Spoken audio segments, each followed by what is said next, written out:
எல்லாருமே சல்யூட் கொடுக்குறோம் சார். அவர் வந்தாருன்னா நேர நின்று சல்யூட் அடிப்போம், கண்டிப்பா அடிப்போம். நாங்க எல்லாரும் அவர் பக்கம் தான். நல்லா இருக்கு, சிறப்பா பண்றாரு. அந்த மாதிரி தலைவர் தான் நமக்கு வேணும். மோடிஜி சிறப்பா பண்றாரு, அவர்களுக்கு வாழ்த்து. மோடிஜி அவர் ரொம்ப நாள் நல்லா வாழணும். ஏன்னா இது நாள் வரைக்கும் இப்படி ஒரு பவர்ஃபுல்லான ஒரு மோடிஜியை நாங்கள் இப்போ தான் பார்க்குறோம். இதுக்கு முன்னே நாங்கள் கம்மியாக தான் பார்த்தோம். இப்போ நல்லா இருக்கு. அவருக்கு என்னோட வாழ்த்துக்கள். ரொம்ப சந்தோஷம். நிச்சயமா நடந்த கொஞ்ச நாள்லயே ஆக்ஷன் எடுக்கிறது எல்லா கவர்மெண்ட் எல்லா ரூலிங் பார்ட்டியாலையும் முடியாது. உடனே இமீடியட் ஆக்ஷன் எடுத்து ஒரு பதிலடி கொடுத்துருக்காங்க.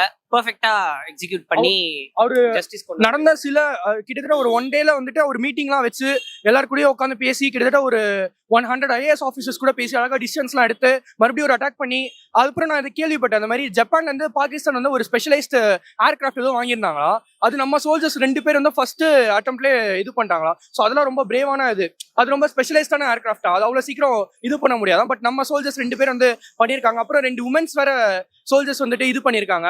ஸோ அதெல்லாம் ரொம்ப பெருமையான விஷயம். இது சூப்பரான ஒரு இது. ஆனால் எவ்வளோ சீக்கிரம் முடிக்க முடியுமோ முடிச்சிருந்தோம் அந்த வாரம். ஏன்னா அட் தி எண்ட் அஃபெக்ட் ஆகப்படுது 2 கண்ட்ரியோட சிவிலியன்ஸ் தான். ஸோ அதுதான் அப்படிதான் நாங்கள் பார்க்குறோம். மோடிஜி ஒரு இரும்பு மனிதர், நல்லா பண்ணியிருக்காரு.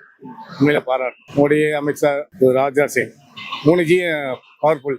I equally appreciate that. It's one of the bravest attempts by arguably the best prime minister we ever had. கிட்டத்தட்ட ஒரு 90% எல்லாரும் அவர் நம்புறாங்க. அவர் நல்லதான் செய்வார். அவர் தனி மனிதன், அதனால தைரியம் ஜாஸ்தி. Super sir. எவன் சார் இந்த மாதிரி செய்ய முடியும் சார்? 10 இயர்ஸ்க்கு முன்னால் ஒன்றுமே பண்ணதில்லை சார். 26/11 என்ன சார் ஆக்ஷன் எடுத்தாங்க? 250 பேர் செத்தாங்க சார். அவ்வளவுதான் சார். அதுக்கு ஒரு கண்டம். இதுக்கு முன்ன நடந்த அத்தனையுமே சாதாரணமா ஒரு கண்டம் பண்ணாங்க, அவ்வளவுதான். மோடி வந்ததுக்கு அப்புறம் மட்டும்தான் ஆக்ஷன் எடுத்திருக்க. சர்ஜிக்கல் ஸ்ட்ரைக்னு ஒன்று நடந்ததே மோடி வந்ததுக்கு அப்புறம் தான். சுனாமிங்கிற பேர் எப்போ யாருக்கு தெரியுமோ அதை மாதிரி மோடி வந்ததுக்கு அப்புறம் தான் சர்ஜிக்கல்ங்கிற பேரே தெரியும் நிறைய பேருக்கு. சர்ஜிக்கல் அட்டாக்குங்கிறது